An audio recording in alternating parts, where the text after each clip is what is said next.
Hi, and welcome back to this week's Parshat Shir on Sefer or Gedalyahu.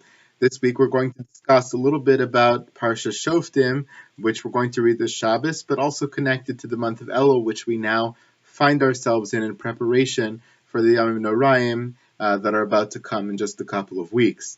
So the Parsha opens with the famous pasuk Shoftim v'Shoftim titen lecha b'chol sharecha, that you should place judges and officers in all of your gateways. And from this we learn about the great nature of the judicial system in Judaism and our ultimate vision of a society of justice as reflected by the Nevi'im, the Haftorahs that we read around this time of the year in the Shiva de Nechemta, the 7 Haftorahs of consolation, that Yerushalayim will ultimately be rebuilt through justice. And so we need a system of justice, and the Torah outlines that in great detail, both in this parsha as well as other parshios in the Torah.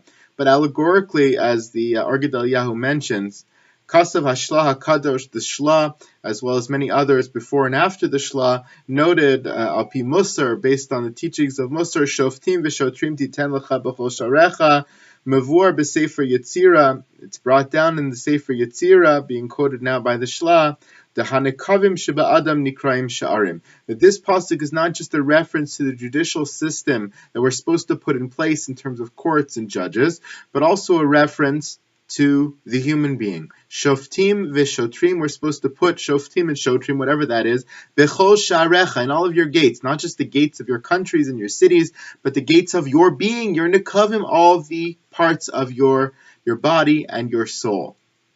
And we always read this parsha around the time of the month of Elul prior to Rosh Hashanah, and so the pasuk is signaling to us, according to the Sefer Yetzirah, according to the Shlah, according to the Or Gedalyahu, that there is some precaution we are supposed to take in implanting Shoftim and Shotrim all around our being in order to bring us to the right place.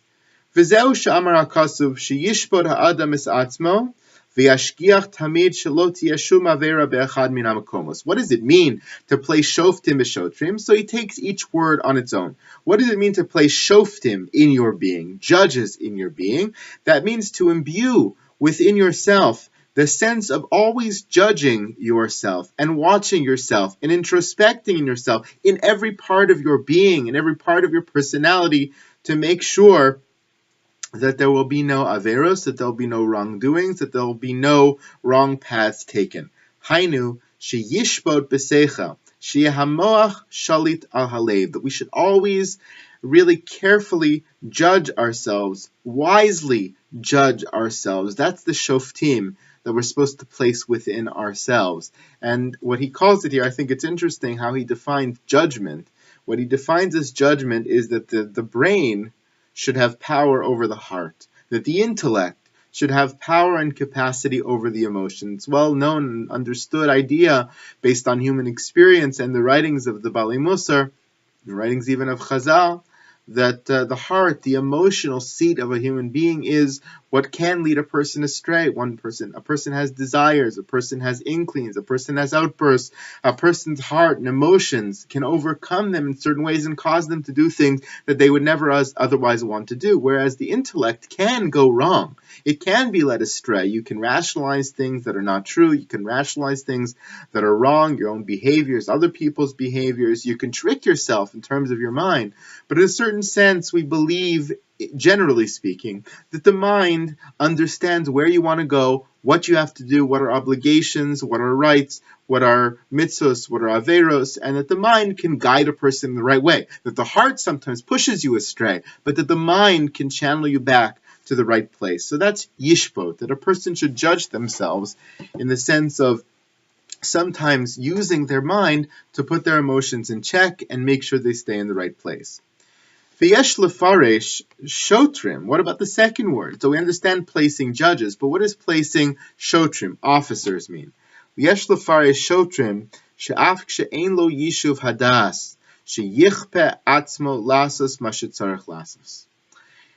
That even in a time when intellectually you don't have it all together. You're bewildered, you're confused, you don't have a yishuv hadas, you don't have a proper consciousness, you don't have a proper relaxed state of mind where you're able to weigh, is this right, is this wrong, where am I supposed to go?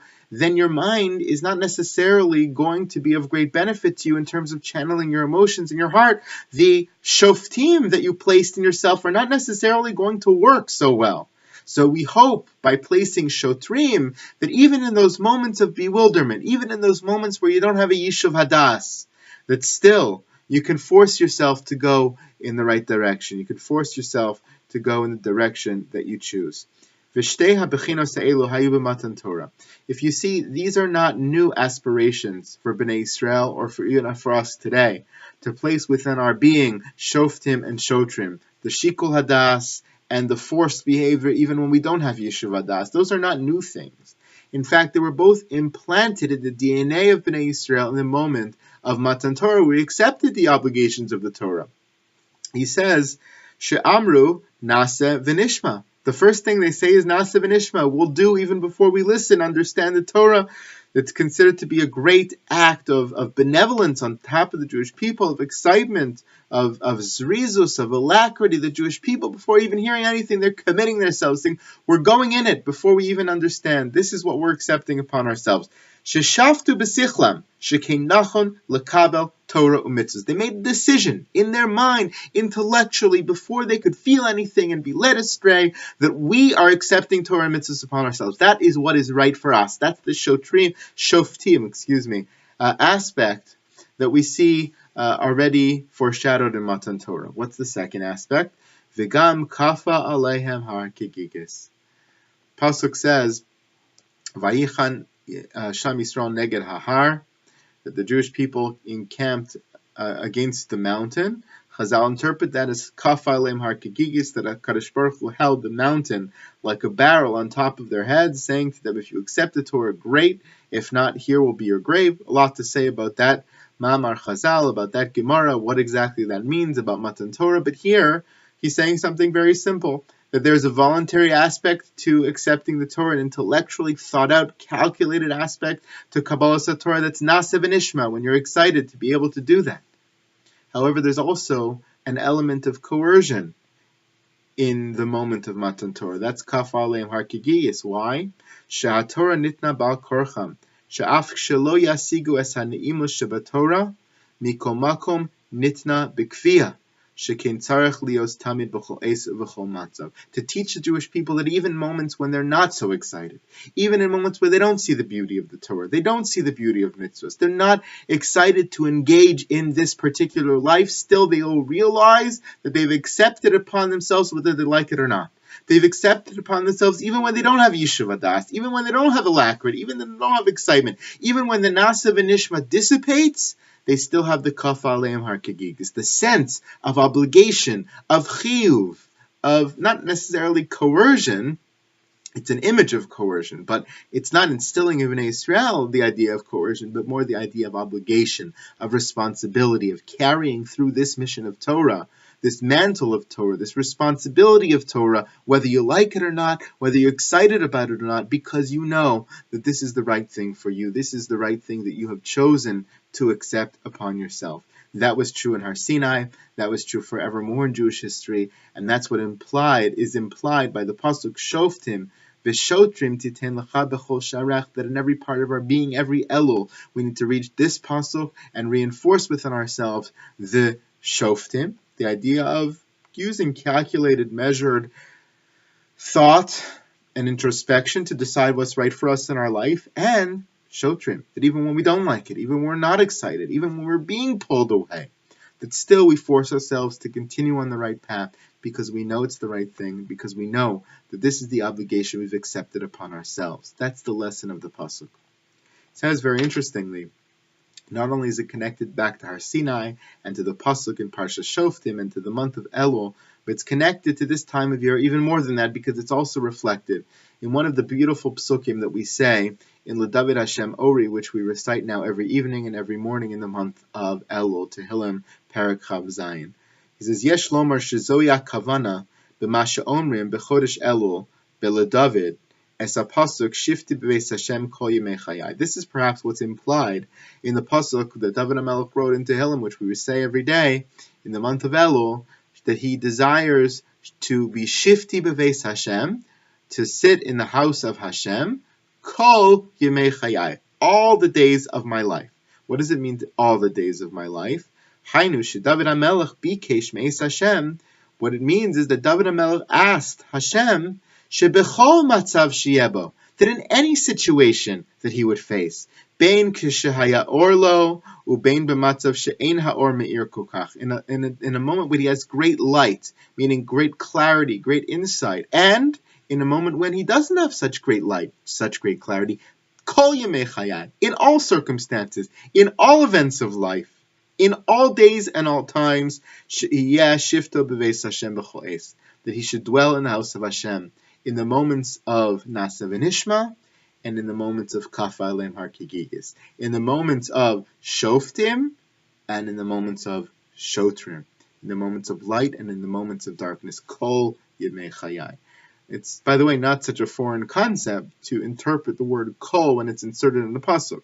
Could have said here, shifti b'veis Hashem, yemei chayai, that I may dwell in the house of Hashem during the days of my life. What does it mean, all the days? It's common to interpret that. Chazal do it all the time. A famous example that's cited in the Haggadah of a Tanaitic dispute about kol. The pasuk tells us, kol yemei chayecha, all the days of your life. Machlokas, cited by the Haggadah, kol yemei chayecha yamim, kol yemei chayecha leilos. When do you have to recite Kriyat Shema? All the days of your life. The days and the nights. The days are yemei, the nights are kol yemei, even more than the days. And perhaps, according to the second opinion, yemei chayecha lamazeh, kol yemei chayecha lavi l'olam haba, that maybe this world and the next world. Either way, you see that kol means you take the basic and you add more. So here too, take the basic, you commitment to Torah mitzvos in the normal days, in the days of Yeshuv Das, in the days of clarity, in the days of ease. But kol yemei chayai, I want to dwell in the house of Hashem even the days when it's not so easy, even the days when I struggle and I have trouble with Torah mitzvos intellectually or emotionally or physically. Even then, I want to be shifti b'veis Hashem kol yemei chayai, so that ultimately, az kuli hai, ve'ulai, because just maybe if I'm able to achieve that, Yizke l'sof pasuk, I will be able to merit the end of that pasuk. Shifti b'veis Hashem kol yemei chayai. Why? Lachazos b'noam Hashem ulevaker v'heichalo. To be able to see the glory of God, the peace of God, and to visit in His heichal, to visit in His sanctuary, to have that level of closeness with HaKadosh Baruch Hu that we all aspire to. That can only come with these two elements of Shoftim and Shotrim, of commitment to Torah and mitzvahs in the times when it's easy and when it makes sense, and in the times when it's difficult and it doesn't make sense and we struggle with it. Because like with any relationship, it's the commitment in both those times that builds a true level of connection, a true level of trust, and a true level of devotion that can sustain itself for eternity. Shabbat Shalom.